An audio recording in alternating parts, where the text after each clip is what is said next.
In your presentation, Mireille, there were two terms that really struck me. The first one is prohibition of automated decision.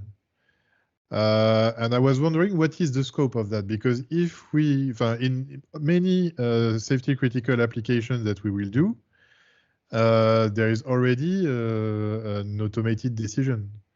And even if you go in basic system engineering for flying vehicles, there are also some decisions that are automated. So what is the scope exactly of this prohibition of automated decision? And maybe the other presenters could also react maybe to your answer.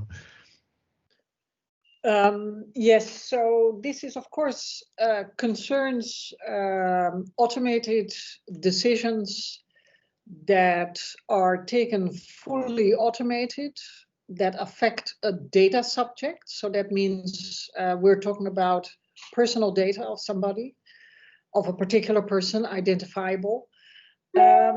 And the requirements, so there are actually 4 requirements. The first is that it's a decision.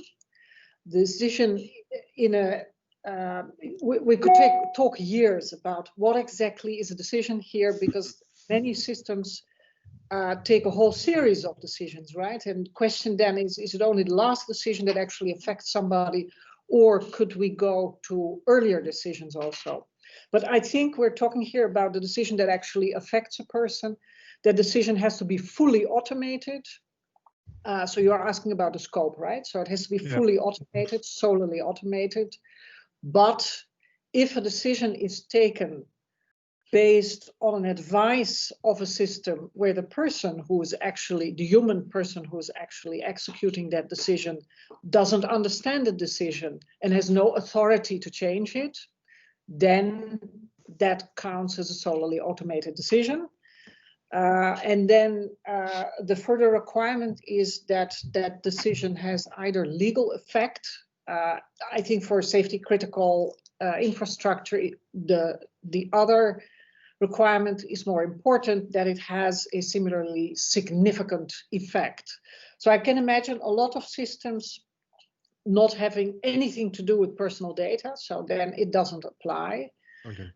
But I can also imagine that if systems take decisions based on behavioral data, behavioral input, and based on that behavioral input then automatically make decisions, then you would have to look at the exceptions. So there are 3 exceptions: consent and contract. I imagine if you buy a car and you know that that car acts automatically, then the first the first exception would be contract, because you are entering a contract. Explicit consent is also possible. As I said, consent is a very dangerous ground. I wouldn't go for it. And in military operations where or for instance, criminal justice, or even I could imagine in smart grids, for instance, there might be legislation where certain decisions are justified.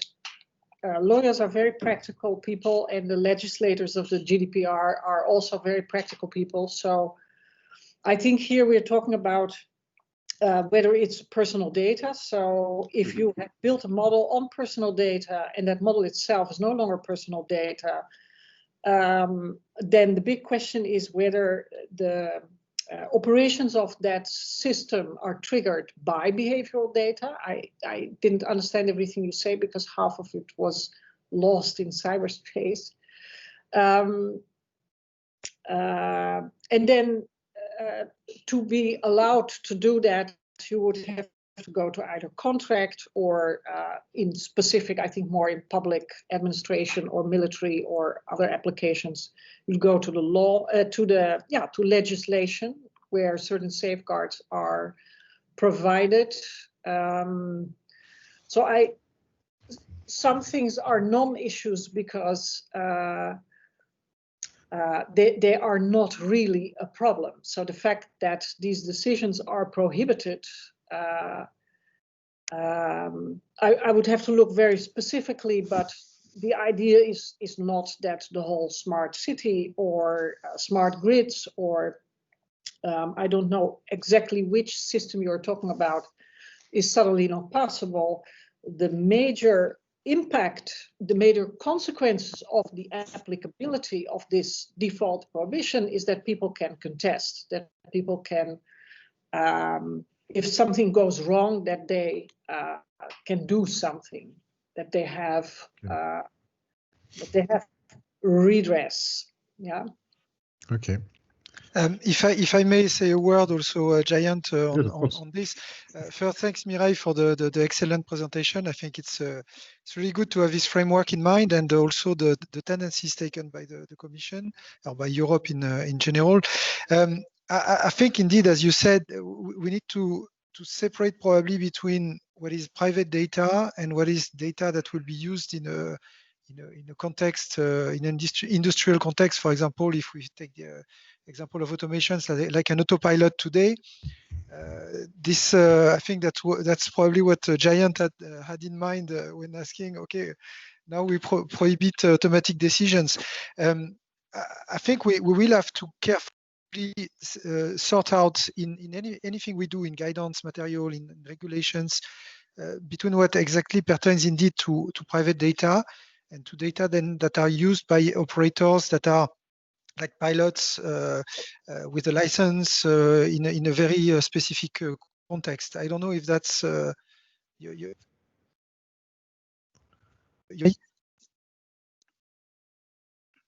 I think I don't know if you agree with this statement. I think I'm not sure exactly what you're saying, but there is a difference between the context of developing these systems based on behavioral data, where most probably, depending if it's within the context of the industry, this is actually a little bit unclear, but normally we have a research exception. And even then, if you're going to work with behavioral data of actual persons, you're either working on a contract with them or you will have to obtain consent. So that's one part of it. And the other, so that's the research, the exploration, confirmation, verification, etc. The other thing is what happens if you then put something in the market or make something available, a system, an architecture, a whole infrastructure. Then it becomes very important that if those systems take series of decisions, think of a smart grid that decides that because of load balancing issues, I cannot operate my washing machine. The default prohibition basically means that you have to think about that in advance when you're developing your contract. Honestly, when we're talking about smart grids, you're talking about critical infrastructure. So the government will have to think about that. How do you deal with this? Does that mean that somebody who says, okay, in that case, you can cut me off for my washing machine in exchange for a lower price for the contract? That's how this is being discussed.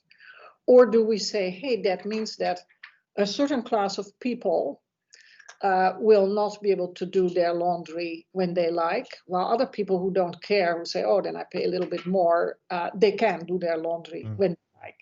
And this is the sort of problems it wants to solve. Of course, the GDPR is not there to obstruct safety verification or safety measures. I would say on the contrary, it requires anticipation. Okay, thank you. Thank you. So it's more about your time schedule. You say that you plan that the first approvals of AI will be in 2025 with cockpit-based applications, kind of. And I was wondering what kind of DAO you expect those applications to be. Yes, very difficult to foresee. Of course, it will depend on a lot of parameters, but DAL is maybe not the crucial part. what we foresee for 2025 is what I call the level 1 type of applications. So the ones where you have augmentation or assistance to a human, whoever he is, whether a pilot or it could be even in ground applications, and where the human is really a mitigation in whatever the let's call it the machine or the system might be doing. So I think it will depend a lot on the type of AI more than on the DAL itself.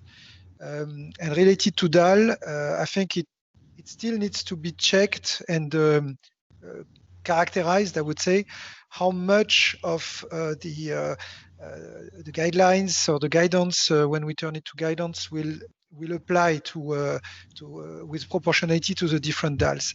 But I don't think we de facto would limit in terms of DAL. We would limit more in terms of type and usage of application. That's what we foresee for 2025. Okay, thank you. You're welcome. We see that the usage of machine learning in other domains require a mix of competencies between, for instance, the systems and the machine learning or the AI, or the knowledge of law and some knowledge of machine learning. So a mix of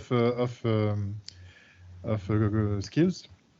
Do you work with hybrid profiles that have both competencies? I guess they are quite difficult to acquire this kind of skills, this kind of profiles with hybrid, mixing domain knowledge and ML expertise. Do you work with teams, mixing the knowledge, the skills? How do you do that, the four of you, in fact? How do you train people? How do you find the hybrid profiles, or do you train them if you want? Yeah, maybe I will not be the best to answer your question, because we're not developing AI, of course. We're more developing and thinking about the rules and guidance that will be required to certify them. But we also face the same question, probably as you raise, to have training for the EASA people that are involved in the AI project team, to be understanding what the AI is first. That's a key aspect. To be trained in machine learning, deep learning, and also to acquire this wide spectrum of competence that you just described. And for that, we have composite teams. And to be clear, the AI project team at EASA is composed of, let's say now roughly 22 people, among which, I mean, we have some supporting functions, probably 12, 14, let's say 14 of those people are experts in various domains. So we aggregated those competencies from a team and competence perspective internally. Okay, thank you. Someone wants to give some... Romaric, if you want to speak, you need to unmute.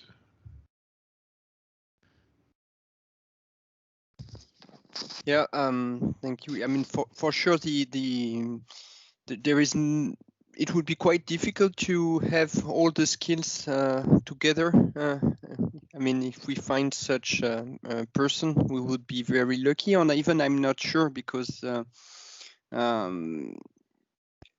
it's too wide to claim to be an expert on all aspects. So for sure, the approach we have in Airbus is to really, I mean, when we made the analysis of really looking for the expert path on artificial intelligence, and when we did that, for sure we have people who are what we call AI core. So these are more the data scientists, let's say. But also we do have AI for business profiles where the domain expertise is very high. On this AI for business, we do encompass dimensions such as domain, such as IP, law. I mean, all the aspects where we would need people having skills on the implications for law, for whatever, to work with experts who are on the AI core domain. So it's really more a matter of building the right team than looking for the unicorn, for sure. Can I add something? Yes, of course. So I totally agree that should not try to turn computer scientists into lawyers or lawyers into computer scientists. And that makes it extremely important that, because AI is everywhere, and for the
I have a question perhaps mostly for Guillaume and Romaric. As far as I'm aware, currently in aviation, the safety requirements are mostly about failure rates, that only per 10 to the 9, for example, hours, a catastrophic failure may happen in the control system. Considering that practically all current verification only deals with local robustness against very specific failure models, I would like to ask the two of you if you believe that this type or kind of verification is suited at all to make AI systems or deep neural networks certifiable for civil aviation, or perhaps alternatively, if testing these systems on the equivalent of this amount of data, or for example 10 to the 9 hours, would yield a sufficient or equivalent quote unquote proof of robustness. Romaric, you want to start, or? I think, no, I wish you start, Guillaume, because I would like to have the answer from Guillaume as well.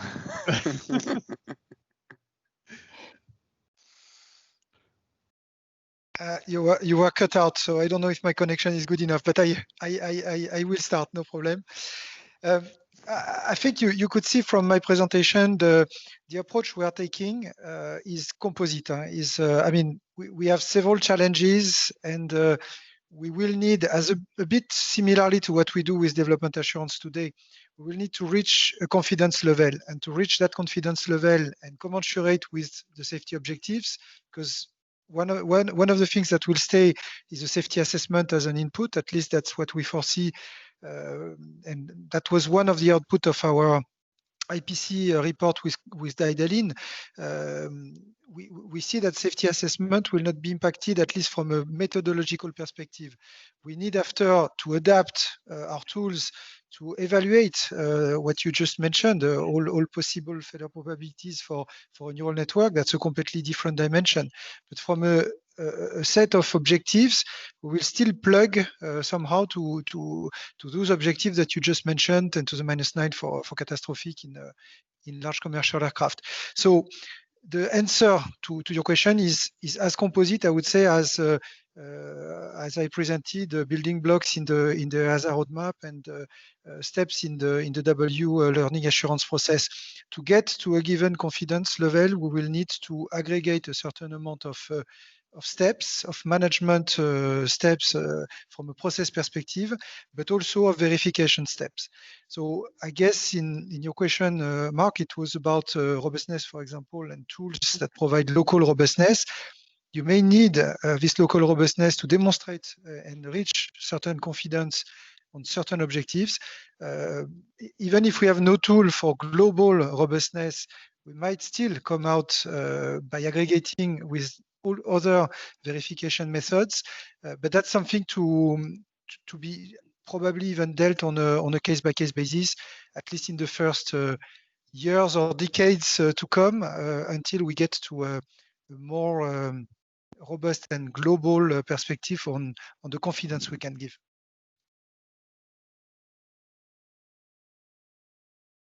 Romaric, you want to add? Yeah, I think there is no answer yet. I mean, the different approach are pursued. So we try to push to the limit what we can do with local robustness. Also, I mean, we were referring to this aspect of massive testing or adaptive stress testing.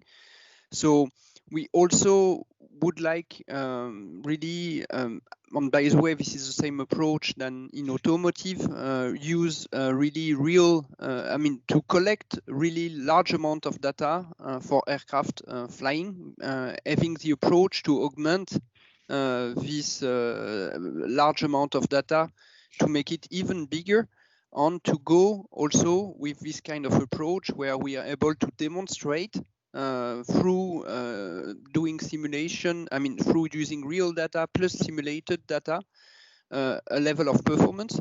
So this is also something which we look at, and yeah, the solution would be probably a mix of the different approach, and depending on also the dimensionality of the problem. I mean, if we deal with vision data, the aspect of doing massive testing is challenging. I mean, the higher the dimensionality, the more it is challenging. So we have really also to learn what is the right level, the right match between the dimensionality, the criticality, and what we have to demonstrate and to use as a way to perform the verification. But yeah, I'm afraid we don't have a clear answer at the moment, and we are depending on the performance we will get with the different approach. We will really assemble them in a way that we build the more trust, and we have to discuss with regulation authority how we build really the trust, combining the different methods. So Mireille had a question, and also I just wanted to add that in fact you have probabilities or risk at system level, and also method at model level that are inside the system, but there are many things that you can do in the system to mitigate the eventual problems at the model. Yeah, fully valid. Yeah, so I had a question. Well, not per se to one of you, but so I was thinking about the semantic grounding. So if you look at how humans are trying to understand each other, what they mean with particular words like a ship or a boat or a vessel, then I was thinking how do you verify and certify that? So if some kind of an algorithm is saying, yeah, it's a ship, or how can you be sure that it more or less understands? Well, the question is what it's understanding, but that it is a ship, and that it's the same as you think that it's a ship, or that there's some kind of a general description on what a ship is. So I think I'll ask my question. Well, if Redon or Romaric could start, for example. Should. Yeah. I didn't get the end, so you want me to start maybe on that one? Yeah. I mean, it's a very valid question, which we already have for non-critical application. I mean, I was mentioning the fact that we use a lot of AI to detect information from satellite imagery. So for sure,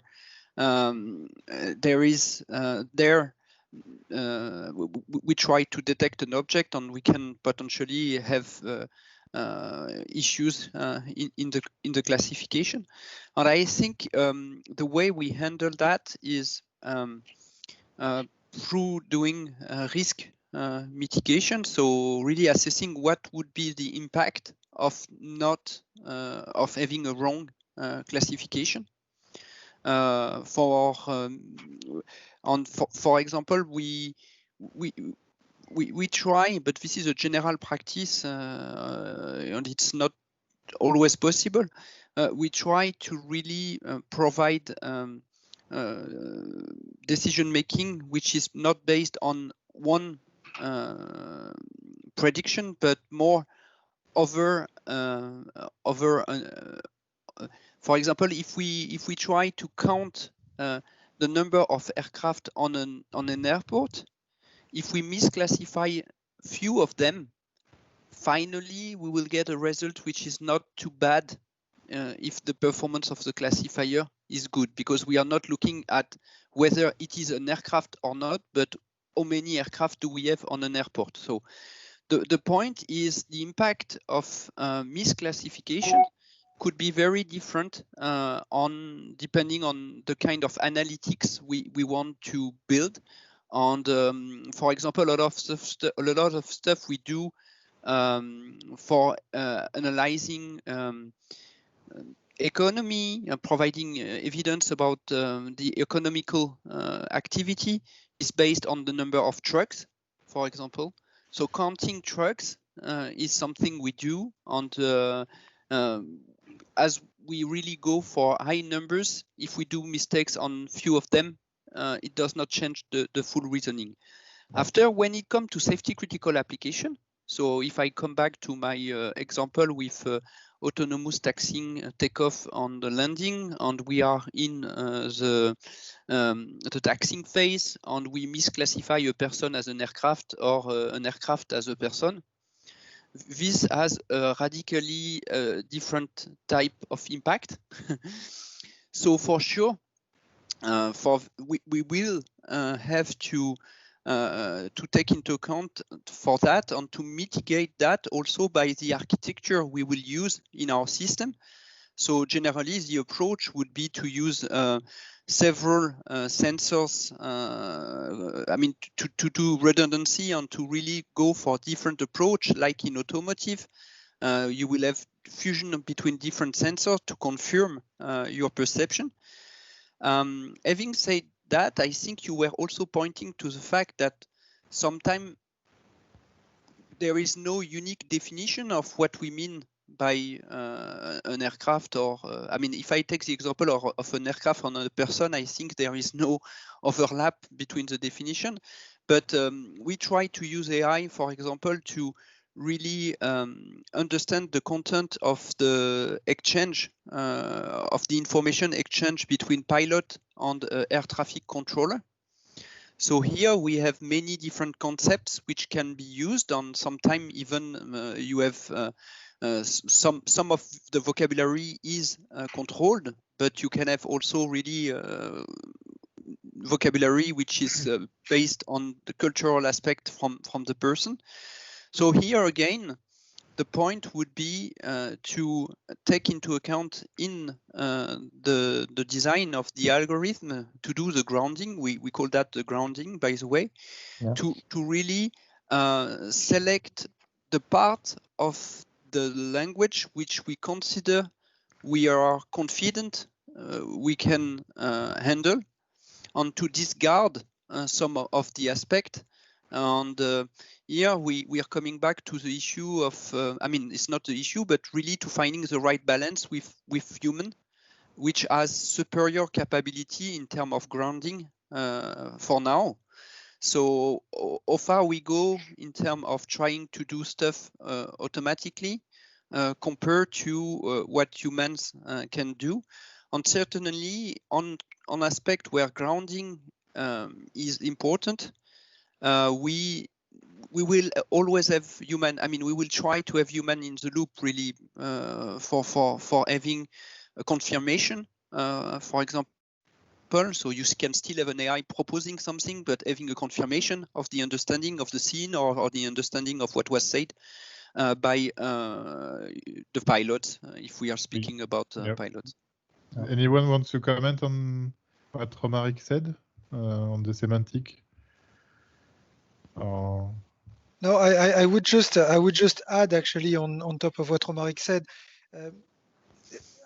Architectural mitigations it will be a key to anything we do with neural networks, I think, at least in the coming years, in the sense that even for a matter of robustness, which is the topic of your workshop this week, you cannot trust just the output of a neural network at one point in time. You need to see over time also how this evolves. If we take the example of the Codan IPC we did with Idaline, it was about a runway detection system. One of the consideration is that over time, considering the let's say the number of frames per second and then the number of pixels you have to consider in an image, just statistically you will have an error extremely quickly in the process. So you need to consider architectural mitigations. Hybridation of sensors is one of them, but you could have like tracking mechanisms also in order to confirm or not the confidence that you may have in a certain output. So this is another example similar to the one of Romaric, but just to confirm that we also foresee the use of architectural mitigations as a driving factor for safety for time to come. And of course, the human is one of the huge mitigation factors we will rely on, in particular when we consider level 1 or level 2 type of applications. Thank you very much. It's really time we close this great panel discussion.